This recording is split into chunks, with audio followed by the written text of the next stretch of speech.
ताकि अपन लूसेंट को, जीके की जो लूसेंट है उसको अच्छे से समझ सकें। तो सबसे पहले विषय सूची में अपना पहला विषय है इसमें, या पहला सब्जेक्ट है इतिहास। इतिहास को इन लोगों ने 3 भागों में डिवाइड किया है, या 3 भागों में बांटा हुआ है, जिसमें अपना पहला भाग है प्राचीन भारत। प्राचीन भारत के अंतर्गत प्राचीन भारतीय इतिहास के स्रोत है। प्राचीन भारत में इतनी चीजें दी गई हैं।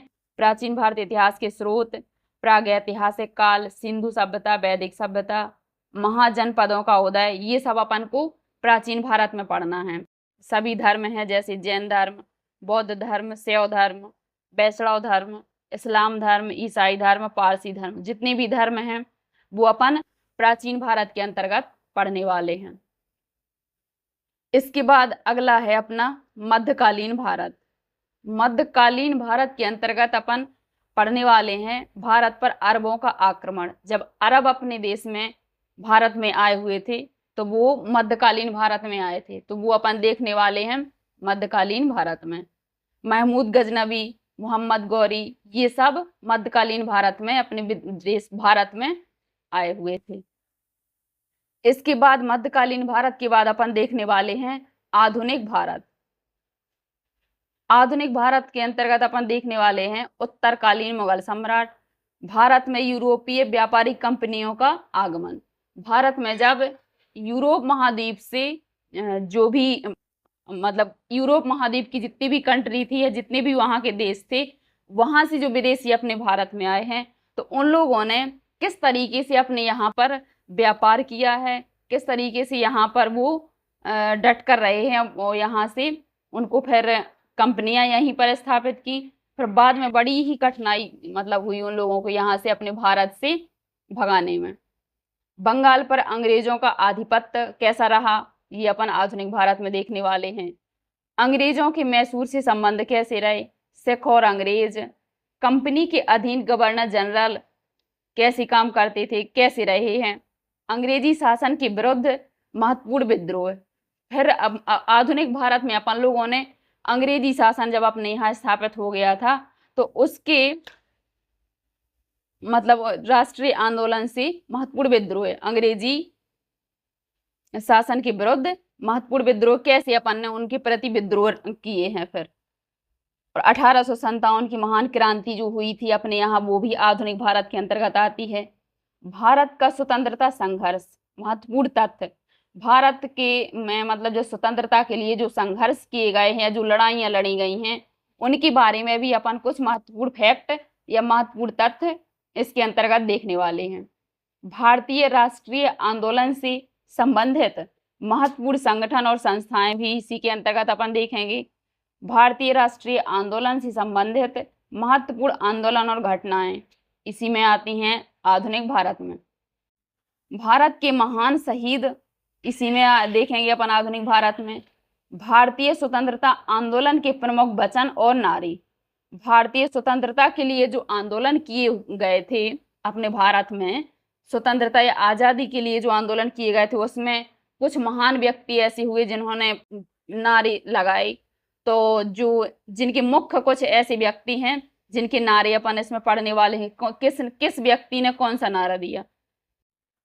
स्वतंत्रता आंदोलन से संबंधित, जब स्वतंत्रता के लिए आंदोलन हुआ था तो उससे संबंधित कुछ महान व्यक्ति ऐसे हुए हैं, महात्मा ऐसे हुए हैं जिन्होंने कुछ पत्र पत्रिकाएं भी प्रकाशित की हैं, तो उनको अपन देखने वाले हैं। कुछ लोगों ने पुस्तकों का विमोचन भी किया है, तो उनको अपन पढ़ने वाले हैं इसमें।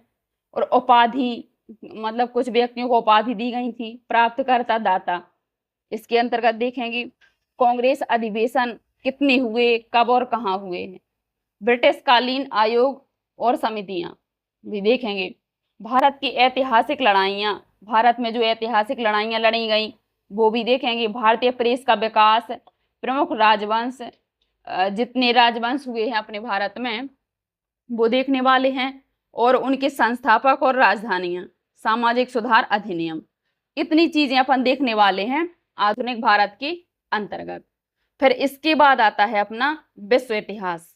विश्व इतिहास मतलब पूरे वर्ल्ड का, इसके अंतर्गत सभी महाद्वीप और सभी महाद्वीपों के अंतर्गत आने वाले पूरी कंट्रीज या पूरे देश सभी का इतिहास इसमें देखने वाले हैं एक अपन मोटा मोटा, जिसके अंतर्गत पुनर्जागरण, अमेरिका का स्वतंत्रता संग्राम, फ्रांस की राज्य क्रांति, इटली का एकीकरण, ये सब चीजें अपन देखने वाले हैं विश्व इतिहास के अंतर्गत।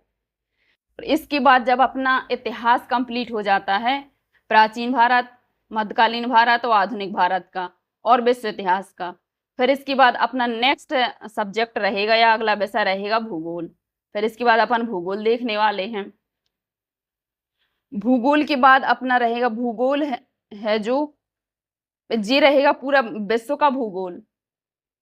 और इसके बाद विश्व का भूगोल के बाद देखने वाले हैं अपन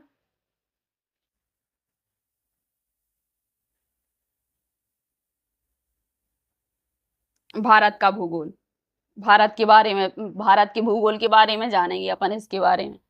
फिर अपना तीसरा विषय रहेगा भारतीय अर्थव्यवस्था। भारत की आखिर अर्थव्यवस्था कैसी रही या कैसी चलती है, ये अपन तीसरा विषय अपना रहेगा भारतीय अर्थव्यवस्था।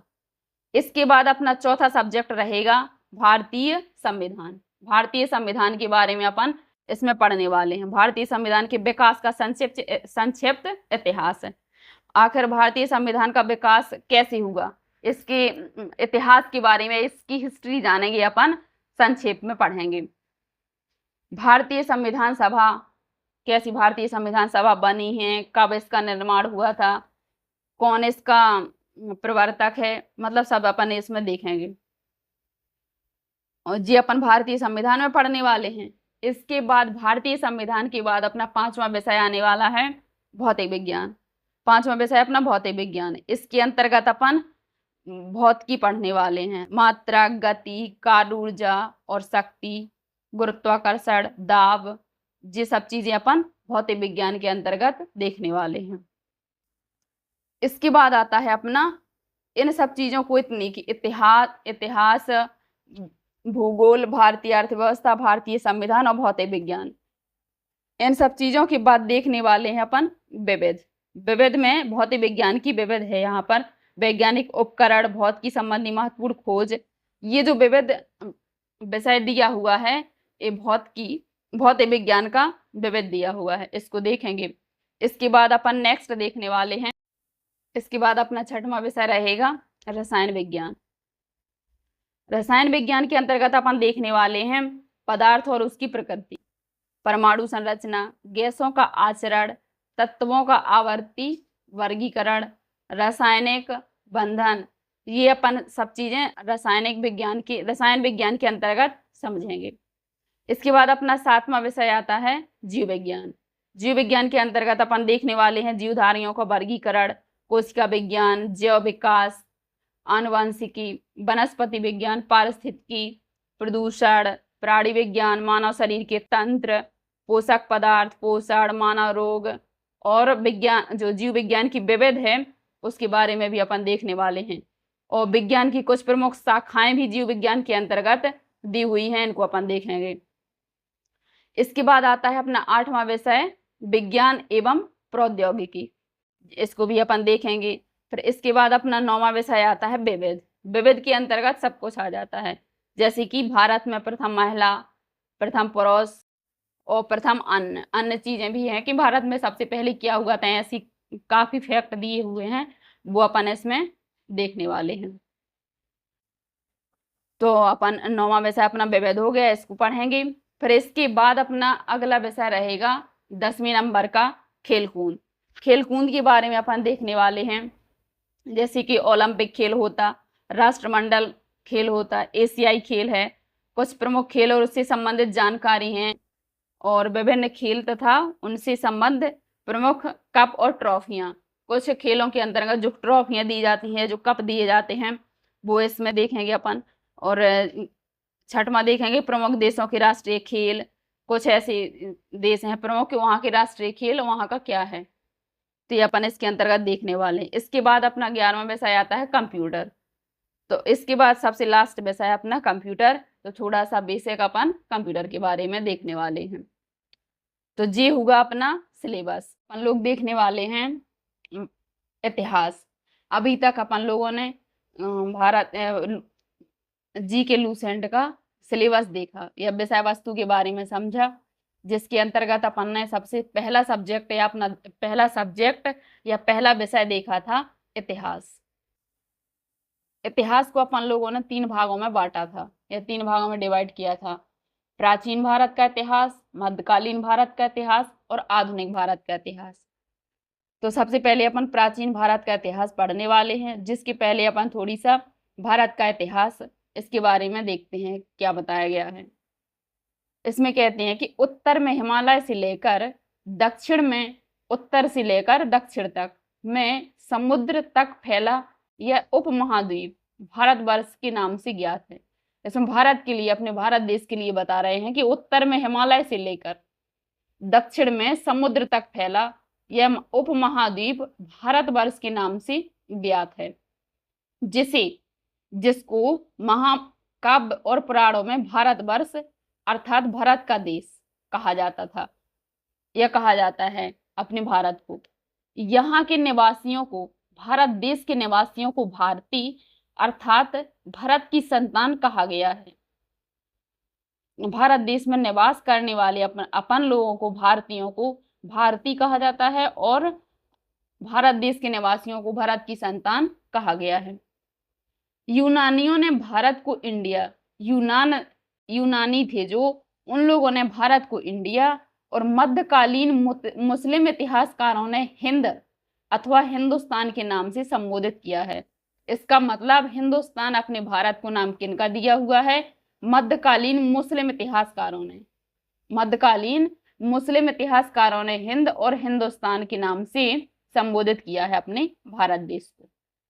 भारतीय इतिहास को अध्ययन की सुविधा के लिए, ताकि इसका अध्ययन ठीक तरीके से अपन कर सकें, अध्ययन की सुविधा के लिए 3 भागों में बांटा है। कौन कौन से?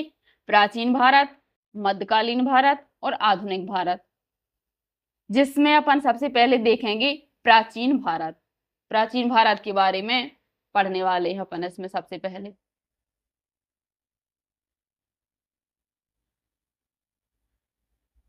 प्राचीन भारत में दिया हुआ है सबसे पहले प्राचीन भारतीय इतिहास के स्रोत।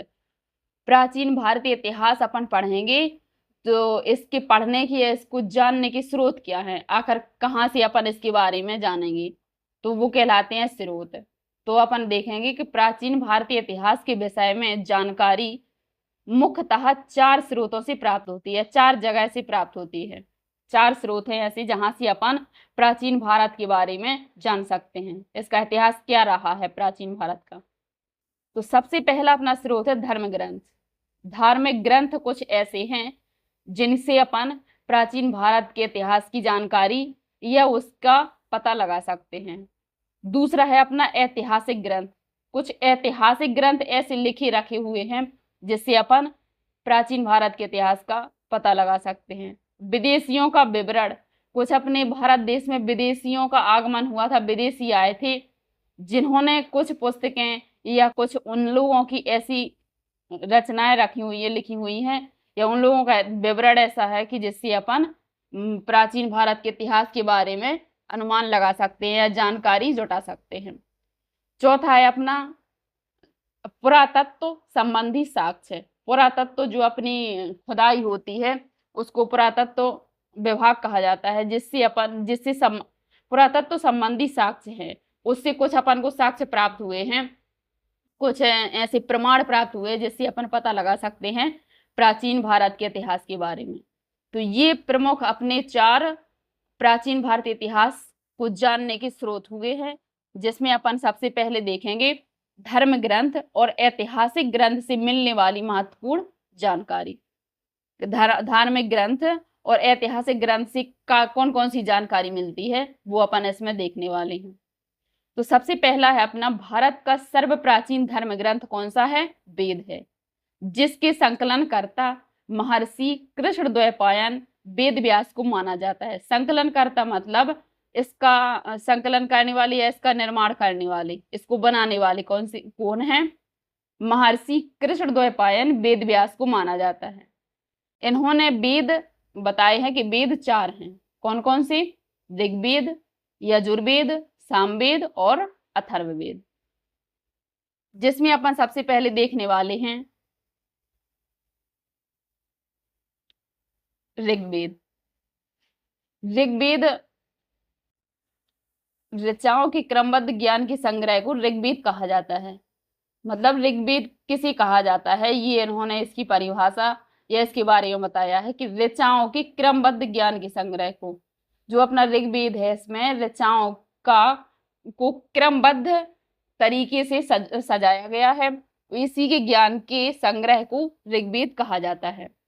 इसमें ऋग्वेद में 10 मंडल, 1028 सूक्त और 10,462 ऋचाएं हैं।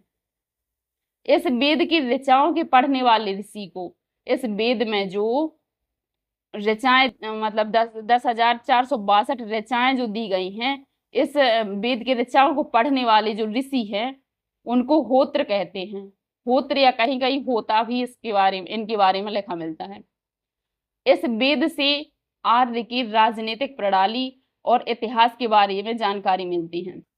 जो अपना ऋग्वेद है, इससे आर्यों के बारे में, उनकी राजनीतिक व्यवस्था उन लोगों की कैसी रही और राजनीतिक प्रणाली के बारे में अपन को जानकारी मिलती है, और इतिहास, उनका इतिहास क्या रहा आर्यों का, उसके बारे में भी जानकारी मिलती है। कौन से वेद में? ऋग्वेद में। अपना अगला पॉइंट है विश्वामित्र द्वारा रचित ऋग्वेद के तीसरे मंडल में सूर्य देवता सावित्री को समर्पित प्रसिद्ध गायत्री मंत्र है।